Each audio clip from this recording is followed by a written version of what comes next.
Toughest exam है India का, UPSC, UPSC उसकी 2.5 लाख की फीस को हम 7,500 में कर दिए। और सेम बहुत बढ़िया, वेरी गुड। बहुत अच्छे। और इंडिया के सबसे बेस्ट टीचर के साथ जो भी हैं वो अपने सब्जेक्ट में उससे बेस्ट इंडिया में कोई नहीं। और इतना के बावजूद ऐसे हम लोग को लगता होगा 7,500 बहुत कम है। एक लड़की ने कहा कि सर शाम वाले बैच को ना मॉर्निंग में कर दीजिए। हम कहे बाबू तो इतना सबके इंडिविजुअल से तो बैच ट्रांसफर नहीं है, क्या प्रॉब्लम है? उसने कहा ना शाम में हमको दूसरे के यहाँ बर्तन मांजने जाना होता है। तो हम लोग को लगता है कि जितना ये तकलीफ इससे कई गुना जाते हैं। और कई बार तो ऐसा लगता है कि वो भी ना ले। एक लड़का बेचारा नदी से बालू निकालता था और वो बालू को भरता था, फिर नाव बालू को किनारे लेके बेचती थी और वो बालू भरता था, उससे मेरी फीस ले आया। हमारा हाथ कांप गया, हम कैसे फीस ले लेंगे यहाँ पर। बहुत बढ़िया। उसी दिन हमने ये प्रण लिया था कि भारत का कोई भी बच्चा उसके सफलता में पैसा उसकी बाधा नहीं बनेगी, चाहे उसको जितना भी पढ़ना रहे यहाँ पर। क्या बात। और अर्चना जी, मैं इनके बारे में एक बात, खान सर आपके बारे में मैं एक बात कहना चाहता हूँ। इनका जो स्टार्टअप है ये बूटस्ट्रैप्ड है। अच्छा, मैं साधारण भाषा में बता देता हूँ, ये सेल्फ फंडेड है। इन्होंने अभी तक किसी और से पैसा नहीं लिया है। ये इन्वेस्टर के पैसे से नहीं, इन्होंने खुद इसको बिल्ड किया है। और बल्कि इतना स्ट्रॉन्ग स्टार्टअप है ये कि मैं कहूंगा कि अगर इन्वेस्टर्स को इन्वेस्ट करना हो तो मैं इंडोर्स करता हूँ ऐसे स्टार्टअप्स को। यही सब चीजों को देखते हुए कई लोगों ने धमकी भी दिया था वहां पर। अच्छा। और उसके बाद बम चला दिए और 7-8 बम चला दिए और कुछ ब्लास्ट हुआ। एक बेचारा नया लड़का आया था एडमिशन लेने के लिए, उसकी स्कूटी उड़ा दिया। वो आया था, कहा कि सर हम तो पढ़ने आए थे, हमारा स्कूटी उड़ गया। हमारी ऑफिस उड़ा दिए सब। एक तो पास में आके गिरा और नहीं फटा वो।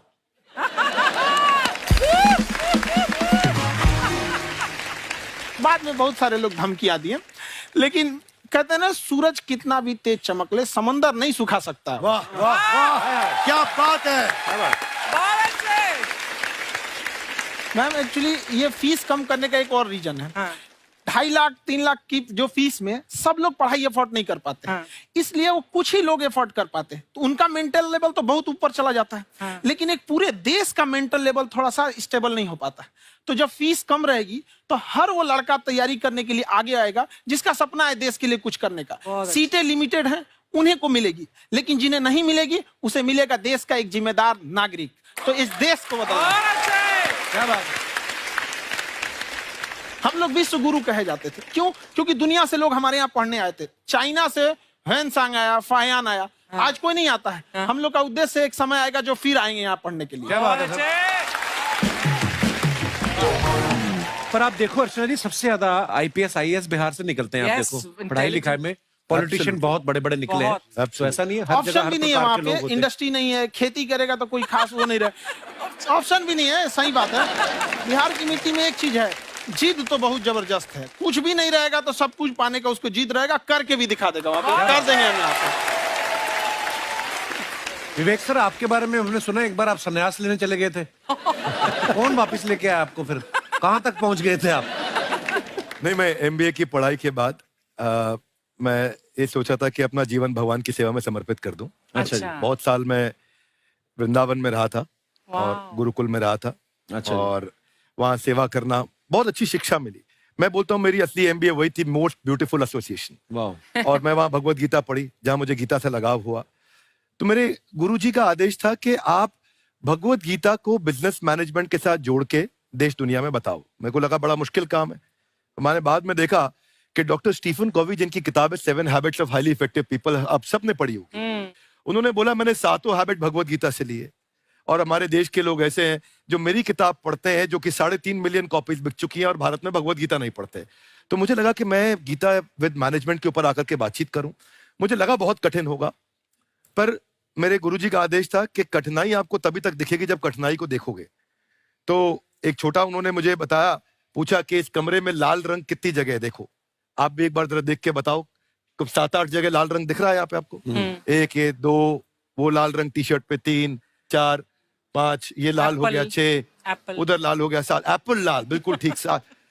पर जब आप लाल रंग ढूंढ रहे थे तो क्या आपको हरा रंग दिख रहा था? Yes no? नहीं। जब आप लाल रंग ढूंढ रहे थे तो क्या आपको काला रंग दिख रहा था? Yes no? नहीं। नो।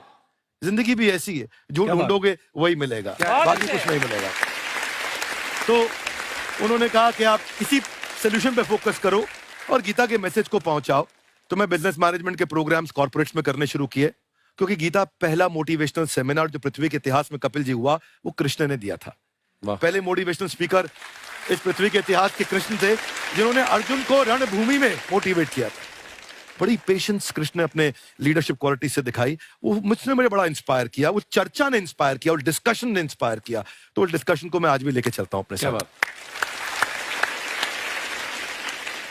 कहां सर, हमने सुना है आप 5 स्टार में रुके थे कल और नीचे जाके वड़ा पाव खाने गए आप रेहड़ी पे।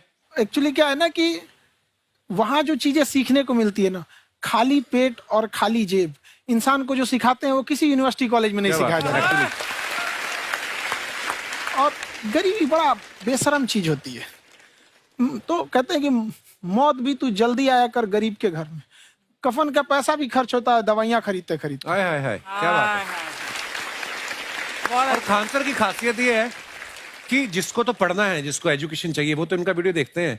लेकिन वैसे भी कई लोग, जैसे अर्चना जी बात करी थी, कहती मैंने जब देखना शुरू किया तो मैंने बैक टू बैक इतने सारे वीडियोस देखे, क्योंकि आपका जो तरीका जो बोलने में, एक तो इनकी जो टोन है पढ़ाने में, और साथ साथ में जो ह्यूमर आता रहता है, तो उसकी वजह से और भी इंटरेस्टिंग हो जाते हैं आपके वीडियो। शुरुआत में हम लोग जब स्टूडेंट लाइफ में थे, या हम कई स्टूडेंट को भी देखते हैं, वो बेचारे जब थक जाते हैं तो आपका शो देखने लगते हैं। तो शुरू में हमको लगता था जब कि अरे ये हमारी पढ़ाई उसके लिए है, लेकिन पढ़ाई में थक जाता है, शो देख के नहीं थक जाता। हाँ। तो हमने सोचा दोनों को मिक्स कर देते हैं। तो हमने उसको, और आज आपको पता नहीं हमने भी यही किया है। मिक्स करने। हमारे एजुकेशन सिस्टम में 2 कमी है। हाँ। एक एजुकेशन की, दूसरा सिस्टम की। आप पटना से हैं ना? हाँ। हमें भी पटना पसंद है। हाँ। बस कोई पटाने वाला चाहिए।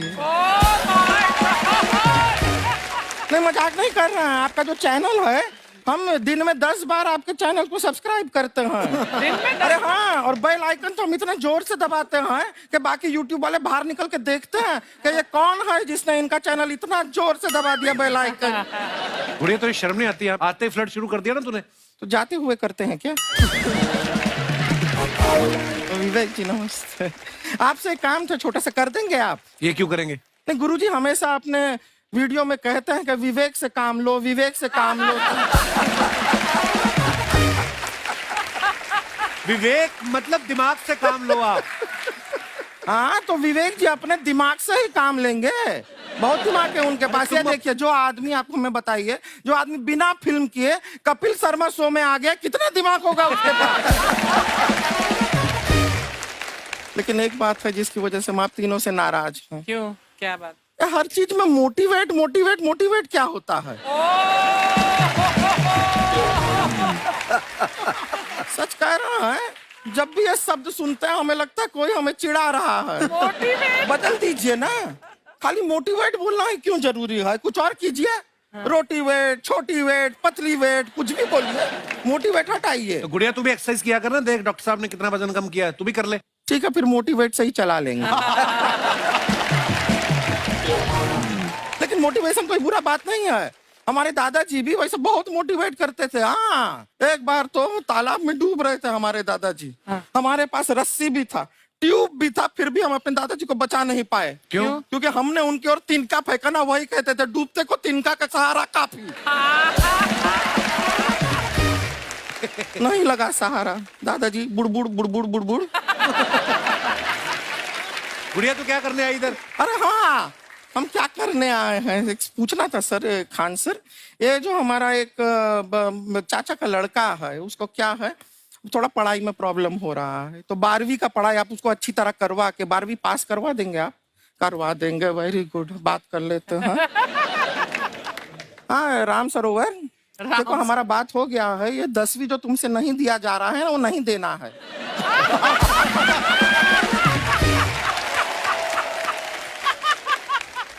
टेंशन नहीं है, 10वीं का खान सर से बात हुआ, ये सीधा 12वीं पढ़ा के पास कर देंगे। अरे ऐसे नहीं होता, पहले 10वीं पास करनी पड़ेगी, फिर 12वीं होगी ना। ऐसा कोई जरूरी नहीं है ये सीक्वेंस। हमारे मौसा जी थे, उनसे ना 10वीं हुई ना 12वीं हुई, अभी 3 दिन पहले सीधा उनकी 13वीं हुई। एक्चुअली क्या है, पढ़ाई लिखाई का हमको बहुत ज्यादा नॉलेज है नहीं। गांव में पढ़े हैं ना सर। स्कूल कहाँ होते थे अर्चना जी, गांव में स्कूल नहीं था, पेड़ के नीचे पढ़ते थे हम। यहाँ तक कि हमारे पास ब्लैक बोर्ड भी नहीं था। हमारे मोहल्ले की जो भैंसिया थी उसको खड़ा करके टीचर उसके ऊपर लिख के पढ़ाती थी। मजाक नहीं कर रहे हैं। और आप तो समझ रहे हैं, अभी ब्लैक बोर्ड की एक अटैच डस्टर था बैक बोर्ड का, समझ रहे हैं ऐसा, वो पीछे से आता था, लिखा हुआ मिटाता था और चला जाता था। ये तो कुछ भी नहीं है। एक बार क्या हुआ, हमारा स्कूल शुरू हुआ, शुरू होते ही 2 महीने के लिए छुट्टियां हो गई। क्यों? ब्लैक बोर्ड ने बछड़ा दिया था ना। तो वैसे आप लोग ना इतने ज्ञानी हैं, सब कुछ जानते हैं। आपसे एक टेक्निकल सवाल पूछे। एक बार ना 4 दोस्त थे, 4 दोस्त, साम दाम दंड भेद। वो डिसाइड करते हैं कि चलो एक गेम खेलते हैं, तो टीम्स बनाते हैं। तो साम दाम ने एक टीम बनाया। इस पे भेद को बहुत गुस्सा आया। पता है क्यों? क्यों? क्योंकि भेद को दंड मिलाना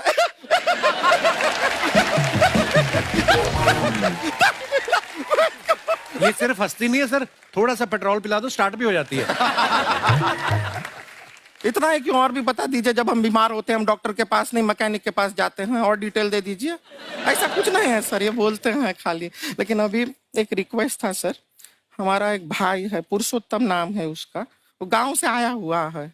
आप लोग थोड़ा उससे सब बातचीत करेंगे, थोड़ा उसको प्रोत्साहन देंगे। और शर्मा जी, आपसे भी एक रिक्वेस्ट था, आपसे हमने कभी कुछ मांगा नहीं है। पुरुषोत्तम आएगा ना, एक बार बस उससे कह दीजिएगा, पुरुषोत्तम तुम कितने हैंडसम हो। मैंने देखा ही नहीं अभी तक। तो देख के बस बोल दीजिएगा तुम ठीक है। कितने हैंडसम हो, ऐसा बोल दीजिएगा प्लीज। ठीक है। हम बुला लेते हैं पुरुषोत्तम।